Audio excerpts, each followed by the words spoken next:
Welcome to the Two Disabled Dudes podcast. We believe life is about how we react. You have joined the Two Disabled Dudes podcast live stream.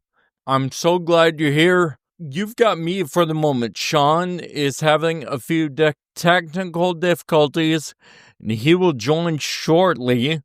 But you've got me. You may be wondering why I have a mohawk and a Fu Manchu.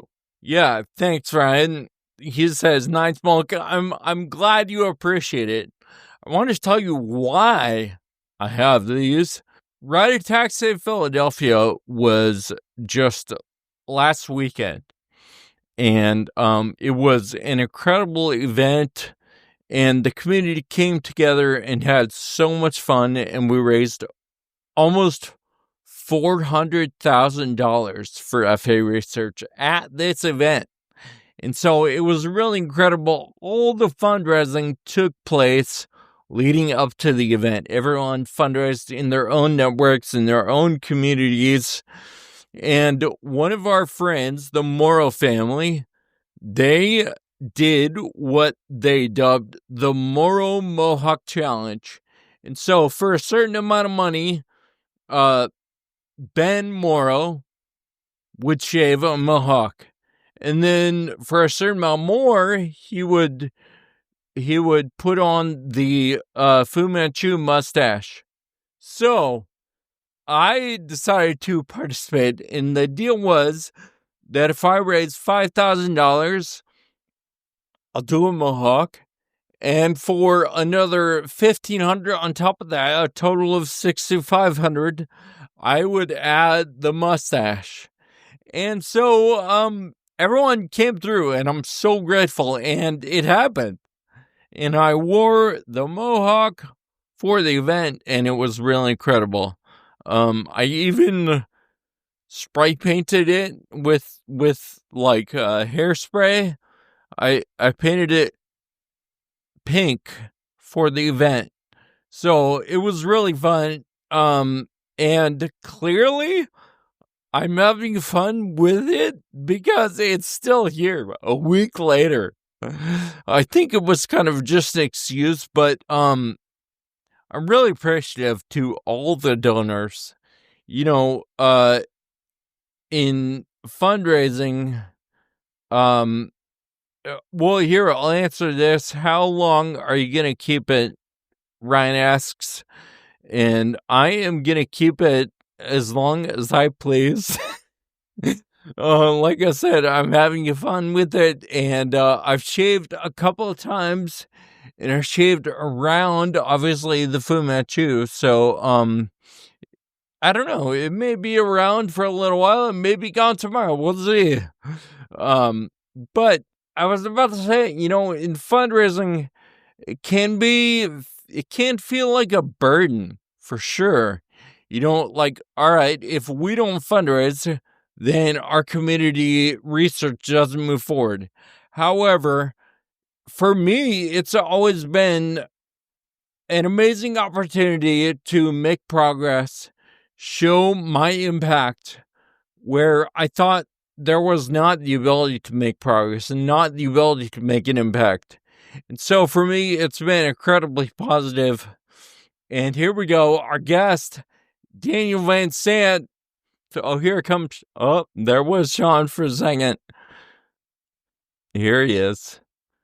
Sean. Hey, Kyle. How's everything going? Thanks so much for joining us, man. Yeah, happy to see you again. Such a pleasure. Sorry I'm late, y'all. I have nothing but technical difficulties today. Oh, man. Jeez. It's one of those days. I busted out my laptop and got everything plugged into that instead of the Mac. So, sweet. Here we go. All right. Here we go. Daniel, apologies for the start and stop, but you're the director of disability policy at the Harkin Institute at Drake University.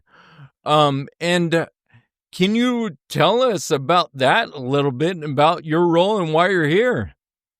Sure. So, yeah, the Harkin Institute was founded at Drake University by Senator Harkin, which is a name that's probably familiar to a lot of your listeners. He was a longtime serving politician from the state of Iowa, who represented Iowa for more than 40 years, so 4 decades of service. And among the many, many things that he did was to be the lead sponsor of the Americans with Disabilities Act. And so when he retired from the Senate, we hadn't solved all of the disability problems in our country or our world yet. So he opened up the Institute at Drake University to continue that work. So I'm very honored and flattered to serve as the director of disability policy at our institute. I have colleagues that work on a few different other areas of public policy as well, but I know today we're going to focus on disability. So really, we serve as a think tank, as a source of information for companies, for universities, for nonprofits, for disabled self-advocates, for media. Right, there's a lot going on in the world, and people want to turn to a trusted, neutral, nonpartisan source for best practices and information. So we do our best to serve that purpose. Specifically in the area of disability, we do a lot of work on disability employment, wanting to make sure that people have access to competitive integrated employment in a variety of settings. And we also do a lot of work on universal design, making sure that spaces, places, and programs are accessible and available to as wide of a variety of human conditions as possible. So I do want to hear a little bit more about the disability employment aspect, but one question that I had, it's like, so how do you guys carry out your work? Do you like publish papers? Do you contract with organizations to like help them with policy in their workplace, or how does that work? I would say yes to everything you just said.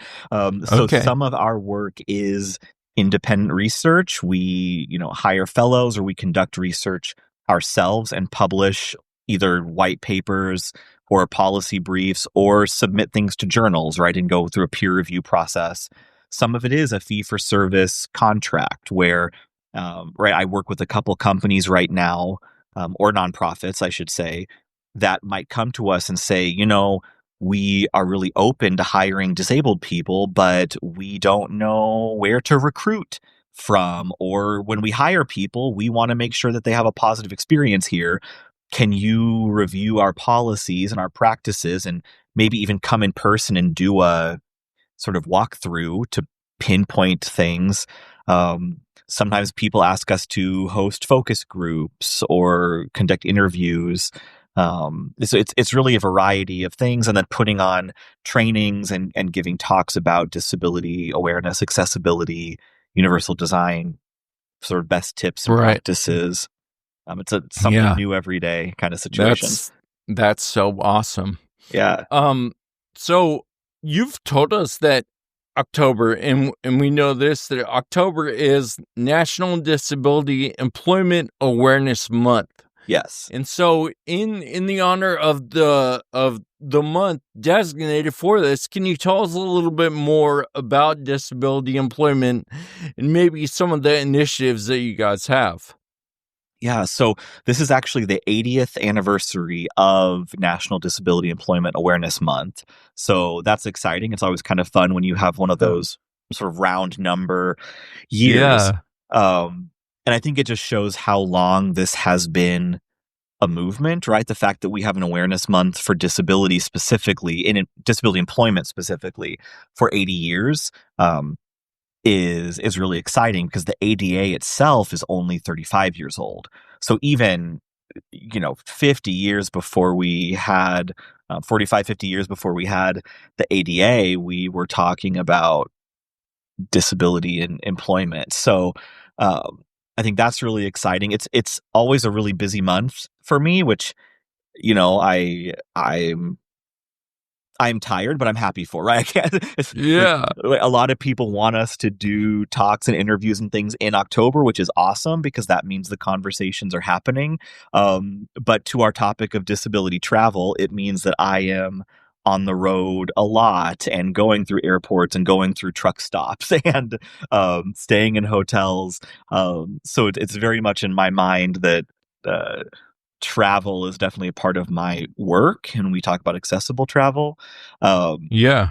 And yeah, so October is always a big month. I have a lot of speaking opportunities and interviews and trainings this month. Just right, a lot of slide decks getting ready to be Yeah. shared over the next couple weeks before November. And I think right outside of our work, disability employment is something that I think we really need to focus on as a country, because if disabled people don't have access to work, we don't have access to much else, right? A lot of our healthcare outcomes are tied to our employment.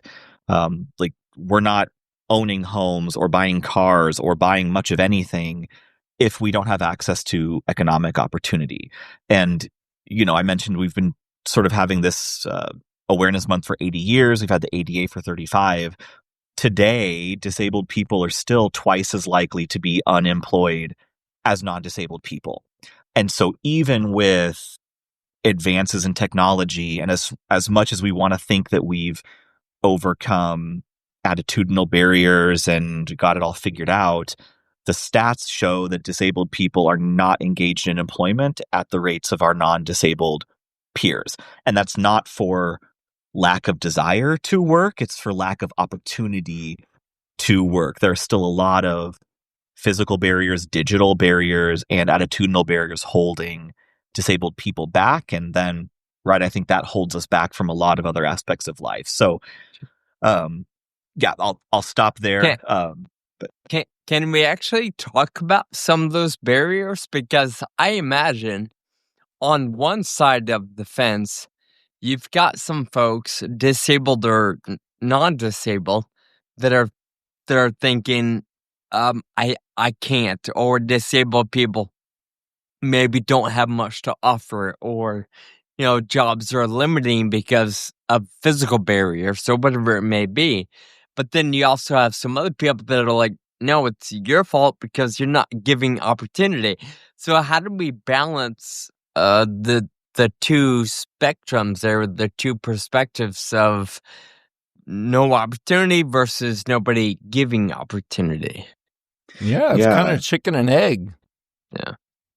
Yeah, exactly. I mean, I think chicken and egg is a really good way to put that, because the negative stereotypes or the negative thoughts about disability run so deep that, right, a lot of times when parents find out that their newborn child is going to have a disability or has a disability, they're not presented with a congratulations, your child's going to have this unique, awesome life.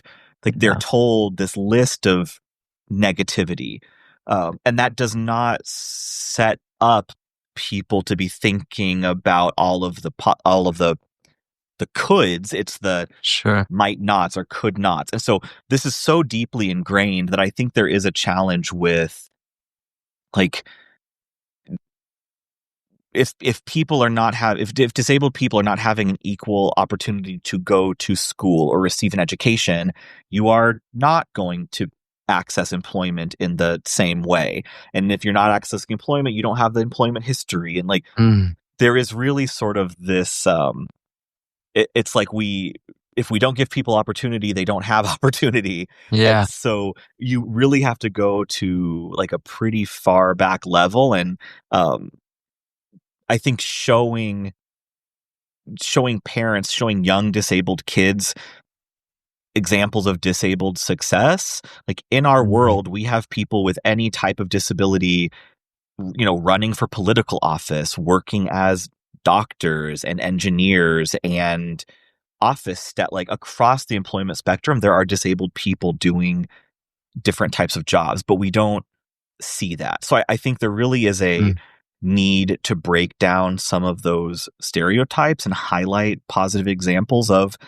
disabled people achieving things, because then it chips away at this narrative of can't. Because, oh, well, if that person can do it, if there's someone who can, be a doctor with a disability in this state or in this country, why can't I? Why can't my kid? Sure. But I think that, right, I don't want to underplay the physical accessibility is a huge inaccessibility is a huge problem. Digital inaccessibility is a huge problem. But I don't know that you solve either of those until we get the attitudinal barriers and the stereotypes. Like, you have to show people that disabled people are capable of anything that non-disabled people are. And when you can chip away that attitudinal barrier, then it's like, oh yeah, why don't we have a screen reader accessible website and automatic doors and all of that? But it kind of starts with shifting minds. Yeah. Sure. Yep. Gosh, we could talk to you all day about disability employment, and maybe we will need to bring you back for that. Sure. Sean, so I moderated a panel that you and Sean were on last year at the FA Symposium. So about a year ago right now, and the topic of the panel was travel with a disability, and just sort of the perspective of someone traveling with a disability and understanding the challenges and the barriers and the attitudes, like what we're talking about a little bit. Yeah.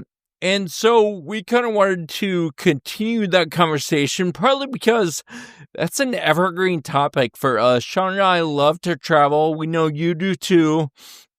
And there are specific challenges and barriers for people with a disability. And we want to break those down because the three of us are examples, like you were talking about before, that you can travel. Maybe you think you can't, but you can. And so we just kind of wanted to spread that perspective a little bit. First of all, I want to know why you love to travel. Like, how did you get into travel? How did the travel bug bite you? Yeah. So I think it was something I was really drawn to from even a really young age. I grew up in the countryside in rural Iowa, very small town. I grew up on a farm outside of a town of 800 people, very small rural space in Iowa. And, I just kind of grew up watching these documentaries and things on PBS from different countries and rainforests and different people and cultures. You're watching Nova and Independent Lens and all these things on PBS. And I just saw that there was this whole huge world that looked nothing like the one that I was living in. And the people were different, and the food was different, and the music was different, and the trees were different. And so, yeah, I can remember being a really young kid and having this asking for a globe for Christmas because I wanted to see where these countries were. And my family is not made up of big travelers. My parents have only ever really been to Canada. They don't have passports.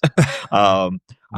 It's not like it's something that I grew up doing. But I always had this kind of desire to see this whole big world out there. And so as I, grew up and looked for opportunities, I was able to look for studying abroad and traveling in my free time or on vacations. And then eventually now having a job with the Harkin Institute where I travel frequently. I mean, a week ago, I was in India. And now today I'm in Minneapolis, actually. And I'll be heading back to Iowa this afternoon. So it's one of those, I imagined it when I was just a little boy, and now I'm very fortunate to kind of get to live it. Wow, that's cool. So how did your passion for accessible travel specifically, how did that start? Yeah, so as you alluded to, I also have a physical disability. I was born with congenital bilateral hip dysplasia, so both of my hips are out of socket. I am currently ambulatory, pretty mobile, all things considered. But it does create challenges, right? Like I have challenges with balance or how far I can go, or like, if I sleep wrong on an airplane, my whole skeleton is out of whack. Like, Wow. and then when Yeah. I land, you're all kind of twisted up. Yeah. Um, but like I said, I also want to acknowledge like the privileges that I do have, right? Comparatively, my disability might not be um, super significant, and so I I kind of saw that like if I'm having these problems with getting my luggage in and out of the airplane, and if I'm having these challenges navigating things, people with more significant disabilities are struggling Sure. even more, right? And for Yeah. people who are maybe just listening, I'm also white. I'm a white guy. There's privileges there. And I was like, if there's this thing that I'm so passionate about and that I love this novelty of traveling and being somewhere, like I'm able to advocate for myself in ways that other people are not, and I have challenges that other people, are greater or lesser than other people's. And it shouldn't be that way. Like it Yeah. shouldn't rely on, what your body makeup is of how successful you can travel. And so I think that kind of inspired me. Like someday I might use a wheelchair, someday I might use a power chair, or right, any of us could progress in our disability journeys. And I don't ever want wherever my disability takes me, I don't ever want that to cost me the ability to travel. And I think a Right. lot of other people can appreciate that. And so I try to work to make a space where people with more significant disabilities can travel, or as I become more significantly disabled, or just where that's not a consideration. Everything's universally designed and we can go all over and not have to think about these things is Yeah. something that kind of drives me. I think there are two big things that we could, go down rabbit holes on and spend 30 minutes, right? You've got, I think, many of our listeners are going to be in the disabled space, either a loved one, the family, themselves. So they probably want to focus on what tips and tricks you have, which is where I want to go. But you also have this other side where I assume in your day job, you're working on policy Yeah. and how to make it more accessible from the airline perspective or the hotel perspective or the cabbies or whatever it may be. So I imagine there's just two big challenges there. But for the sake of our listeners, Daniel, what are some how would you encourage somebody that is disabled and either afraid to travel because of the challenges, or maybe they've actually traveled and had some really bad situations come about? How do you encourage them to advocate for themselves, but also keep exploring the big, beautiful world we live in? Yeah. So, I mean, I don't want to like underplay people that have significant challenges, right? Like I know that those are very serious things, but something I really like to tell other disabled people is like every city you go to, any country you go to has disabled people there. Like Mm, we are not geographically tied to our country. So sure, I hear a lot like, oh, well, I could never go to that place because I use a wheelchair. There are people in that place who use wheelchairs. Trust me. Like sure, they, oh, well, I can't bring my family. My kid has autism or my kid has Down syndrome. There are families with kids and there's adults with Down syndrome in every country, in every city in the world. good And so I point. think it helps to have that kind of like, it is different, right? Like Sure, sidewalks in the United States and sidewalks in India are different. yeah, Like buses and trains in Canada look very different than they do in Mexico. And like, I'm not going to gloss over that, but disabled people make it work wherever we are. mm, And so just know that like whatever country, whatever city you're going to, there is a group of disabled people you can reach out to and ask, what restaurants do you recommend? Where should I go? How could I rent this piece of equipment? And in my experience, there is kind of like a global disability culture that supersedes language, Hmm. religion. Like mm, we look out for each other because we all know how it feels to live in a society that excludes us. Unfortunately, that's a universal experience. So I would Sure. tell people there are disabled people everywhere, and like every disabled person that I know is de facto an engineer, right? Like we are good at solving problems. We are good Yeah. at making things work and making the best of it. And so if you have that attitude and that skill set, you can like make something work where you're going. Sure. And then the final sort of cheerleading I give is like, I think we internalize a lot of, I don't want to be a burden. I don't want to be a problem. I don't want to ask for something. And like you're a paying customer in these situations. You are buying an airline ticket like everybody else. They need to provide assistance to you, right? If an elderly person needed help putting their luggage up in the rack, no one has any judgment about that. But as disabled people, we feel like this, oh, I can't ask someone to help me put my bag up there. And it's like, why? We are also entitled to be in these spaces and should feel valued and proud to be in this space. So, I don't want to underplay the external barriers that exist, but a lot of the barriers are also internal that we have to overcome those first to feel confident in going out and advocating for ourselves. Yeah. Good point. What would, in your work and in personal travel as well, what would you say as a community, the biggest challenge, one or two challenges that the disability community faces specifically when traveling? I would say, a big challenge is still the physical accessibility of a lot of travel infrastructure. Right. I think we've all heard the horror stories of airlines mishandling wheelchairs and like not necessarily knowing what to expect from one bus company to the next bus company or one train line to another train line.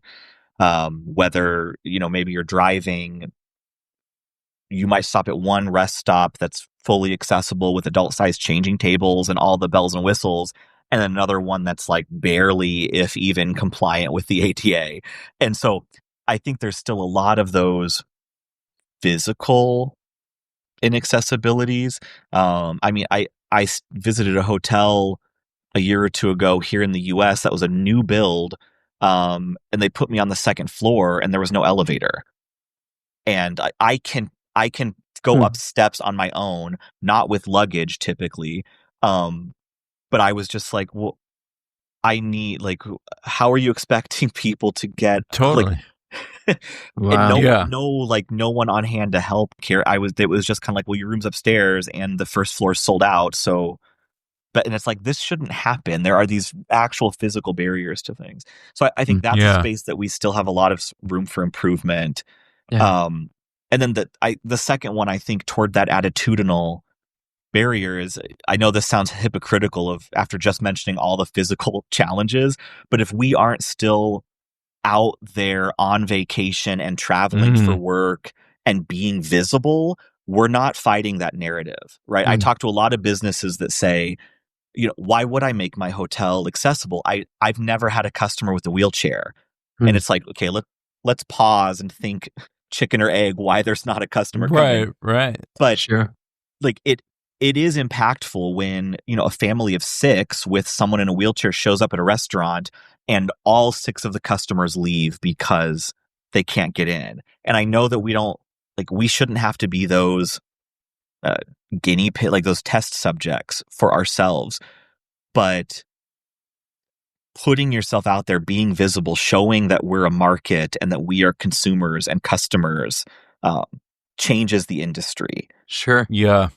That's a huge perspective to grab. So thank you. Yeah. I hear so much from families that like they're embarrassed to take their kid to a restaurant because he might scream or act out or throw something, and it's like, let him. Like any able-bodied adult might do that, right? like who can, like right, like we don't want to be hurting people, but like someone having a meltdown in the corner, that's part of existing in public with other people. Things Beautiful. our internal barriers are not helping the external barriers. So you're paying for that food just like everybody else. Yeah. Right.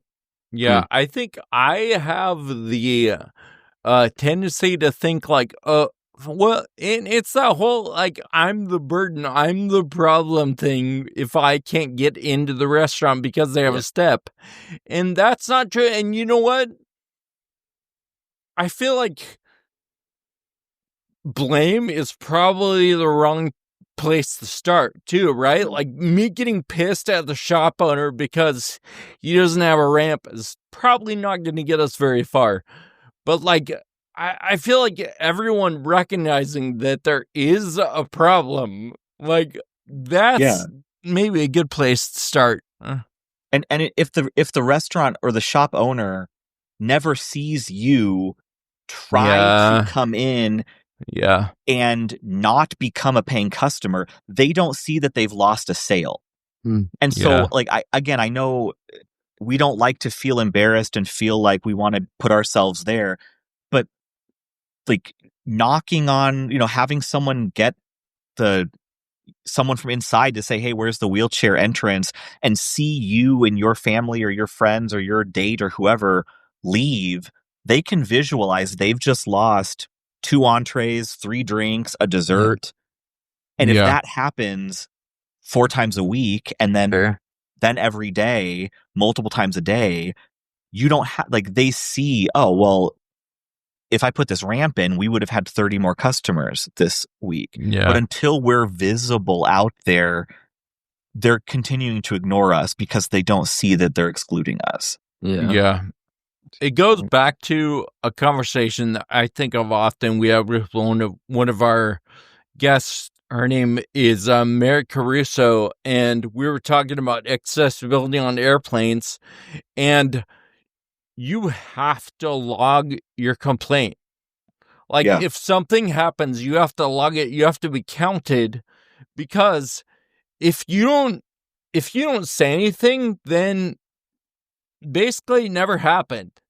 And if those things aren't recognized, like the loss of an entree or whatever, or the the loss of a paying customer on an airplane, if those things are recognized, then no one can do anything about them. So in a way, it is our responsibility. Like if we're going to complain, we got to make ourselves heard and be counted, right? Yeah. I think we've been told for so long that we have to be appreciative. Like we're lucky to be able to do this. We should appreciate that we're even being allowed to do that. We struggle to self-advocate and feel like, no, I should be able to buy a sub sandwich like anybody else. It's not like that's not a charity I'm receiving. I want to buy this with my money that I earn, and I'm entitled to this. Right. Yeah. That's a good point. I love, there's a quote in the movie Crip Camp, and she says, I'm sick and tired of being appreciative to have a bathroom, like somewhere to go to the bathroom. Oh my gosh. And I might have even said this to you as we're preparing for that, but I always think of that. Like, why do I need to be appreciative to have a place to go to the bathroom? Yeah. Hey, Daniel, I know we've already kept you for 30 minutes, and you've got a flight to catch, and I don't want to keep you all day. You've already told us October is a crazy month for you. But I'm curious, if you have time, travel by plane is a big one. We've talked about it a lot. We've had multiple guests talk about it with us. What is happening in the airline industry right now that's either taking us backwards or moving us toward more accessible travel for people, for disabled people, or more specifically people in a wheelchair or having to use mobility devices? Yeah, so I mean, I think I want to try to be positive because I don't know if I've been super positive. So No, I think things that I see going, again, someone who's very privileged to spend a lot of time in airports. Yeah. Like today, I see more service animal relief stations and adult size changing tables and sensory rooms and like the info desks with like the various accessibility symbols, and I see more of that nationally, internationally today than I did 10 years ago. Like I think there's a clear trend, right? In the early 2000s, you weren't seeing a lot of airports have sensory rooms and things like that, right? The three of us were at at that conference last year, the FA conference, and we saw some of the Delta flight product chairs that convert from, seating chairs to where you can put a wheelchair into it. I don't know how far we are from those being in a lot of planes, but we clearly are moving toward there being technology or settings where disabled people could have access to rolling their own wheelchair um, into a seat and down an aisle. I mean, the next time anyone flies, on a few major airlines now, I've seen, you can pick your movies, you pick your TV. There's a setting of like accessible films, and you can hit that, and it's only the films that come with audio description and captions. And that is something that that was not an option a handful of years ago. And so, as many problems as there exist with chairs being damaged and people losing the opportunity, like, again, there are still problems. I think we're on a clear trend of like, you would not be including audio description on the movie deck if you did not see that blind passengers were a customer base.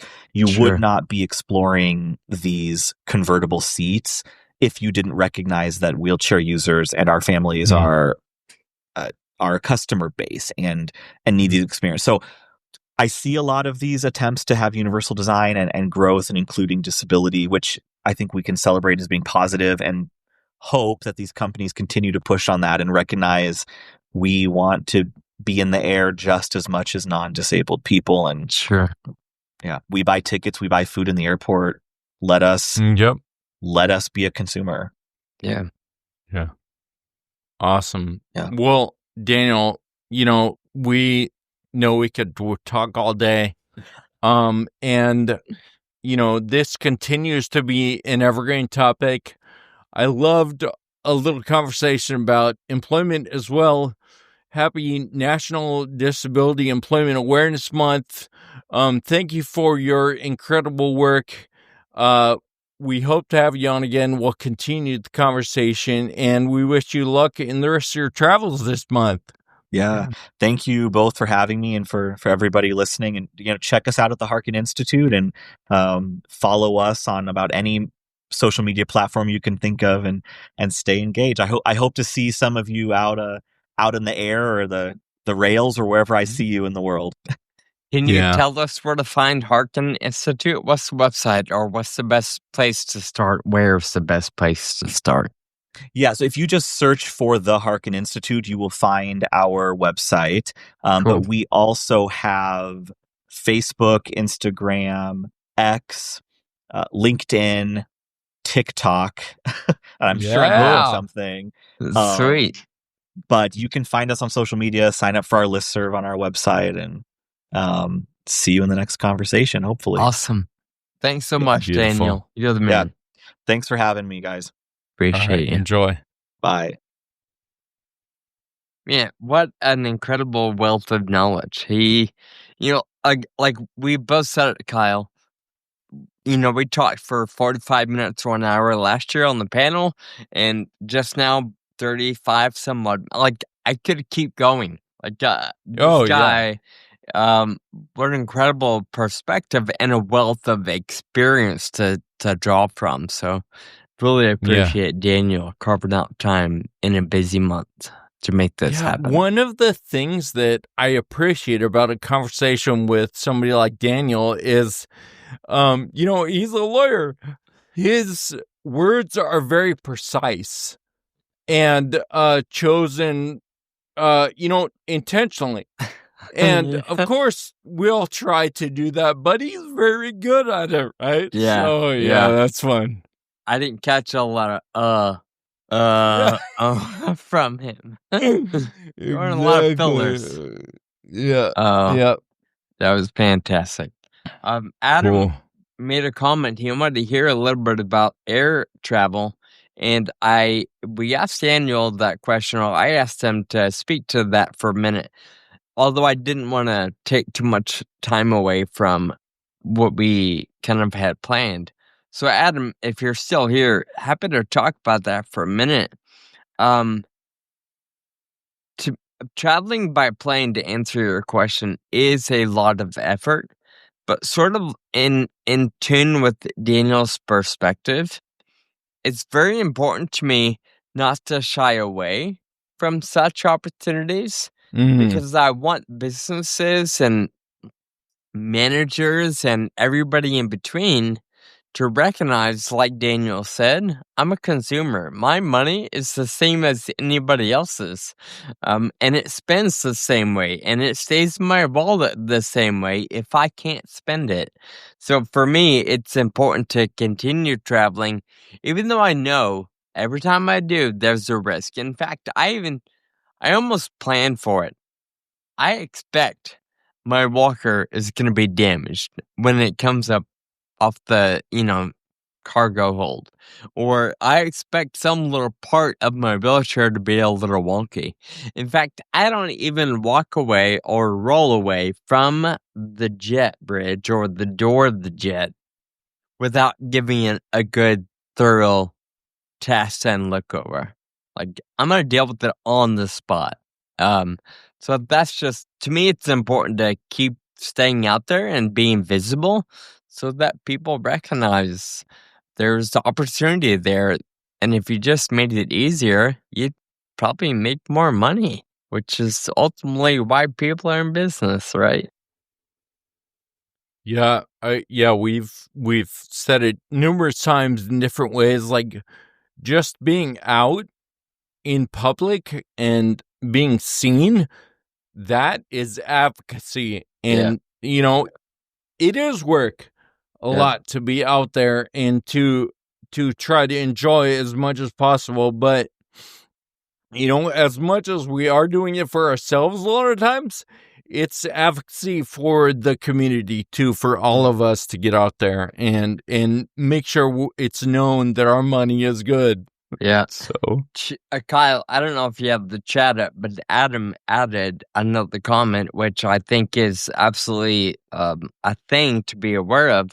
It's that talks about for some people traveling, for them, it's more the effort of walking, speaking to others who might think they're drunk or, visually see some concerns. And I get that, Kyle. I was there for the longest time. In fact, earlier episodes, we talked about me freaking out on airline employees that made wrong assumptions and just being in a different place in life. And I don't know that there's an easy answer for that. If somebody would have told me 10 years ago, just use a voucher, I would have said, go away. Like kick rocks, I wouldn't have been open to that. But now that I've actually begun using a wheelchair, I do lean on a walker. I've come to realize that those things are a universal sign that something is abnormal. And whatever it may be, whether it's a cane, a walker, a wheelchair, or a breathing machine, or whatever might be needed in the world of disability, what's helped me is understanding that when people see that, they're more, in my opinion, more gracious. They're a little more open to something being an issue that you didn't choose, as opposed to being drunk or high, which is something you chose to do or partake or participate in. yeah. So I can't at all. I know not many people are gonna be receptive to, oh, just use wheelchair, buddy. That's not at all what I'm saying. But if there's an opportunity and perhaps maybe an aid of sorts might be helpful, I've always been excited and impressed with how much more accessibility and freedom that gives me, even though it's counterintuitive. There's actually a lot of independence coming with a walker or a wheelchair. I don't know if that helps, but hopefully it Yeah. does. Yeah, and I think an aspect of that, like for me, I went for a while where I probably needed an aid, but I didn't want to confront that for myself. Sure. And then I just started using cane, and it just opened the conversation. Like, it was not this wall anymore. I decided that I wanted to start using cane. And then all of a sudden, like, it was a door to a conversation. Like, hey, dude, I haven't had a drink. I'm not drunk. Like, there's something wrong, right? Yeah. And that's not an easy conversation to have because of the Sure. emotions involved. But once we take that step, I think, and have those conversations, that's where we want to be. And I'm just saying, consider it. That may not be the answer for everybody, but I found it to be pretty helpful in my shoes, and I Yep. imagine, Kyle, you have as well. Absolutely. Sweet. Sean, we've been going a little while now. We need to jump into our thank you notes. Both of us recognize the power of gratitude in our lives, and we like to express it. I have a thank you note that I'll start with, and then I'll pass it to you. But at the Sounds ride, good. there were so many new families, and it's a hard thing to do. I mean, we were just talking about it, kind of confronting that, going to the ride where you're going to see lots of other people who have FA in lots of different manifestations or progressions of the disease, and it's really hard. I was about to say it can be really hard, but no, it is really hard. And it's an important step, I think, for all of us. And I have so much respect for families that come out and put themselves out there and benefit the rest of the community, because there is not one family that came that didn't have a positive experience and realize that they can be a part of the community and they can make an impact. They can empower themselves. But anyway, I just love seeing that. It's a scary thing, but it's really important. And so thank you. Much respect to all the families that came out. Yeah. Very cool. Thanks, Laura. I've seen a lot of photos, and they're all fantastic. But Kyle, what's up with Laurel? Is she like a professional photographer?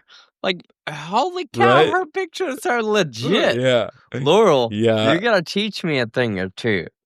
They're beautiful. She is, in fact, a professional photographer. Okay. So she's not using an iPhone 13.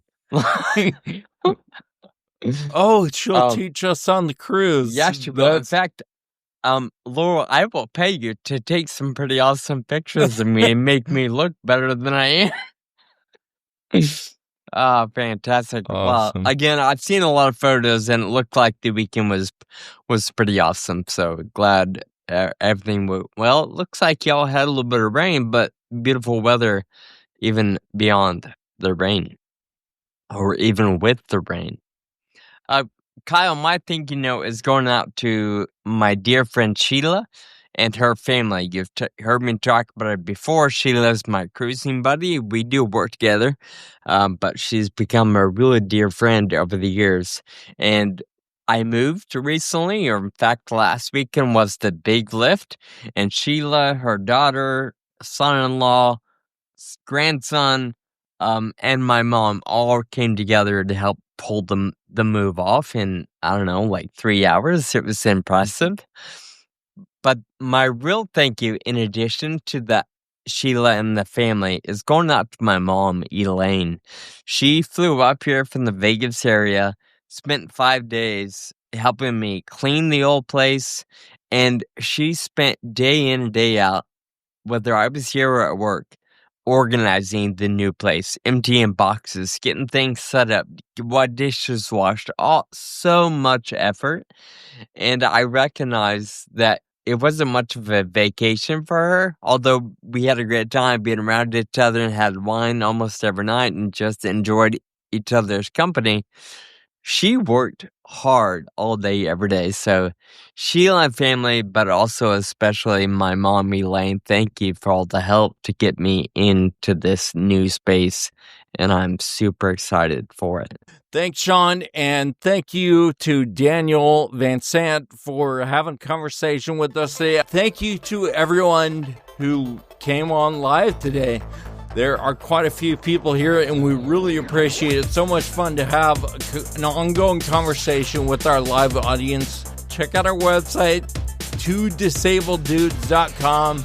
where you can find links to this episode, to the previous episodes, to social media. Go on your podcast app and like the show. Until next time, keep living with urgency. See you guys. Have a great day, y'all. Thanks for being here. Thank you for listening to the Two Disabled Dudes podcast. This show is possible with your support. Visit twodisableddudes.com to stay connected. Find us on Facebook and Instagram. And be sure to subscribe on your favorite podcast player.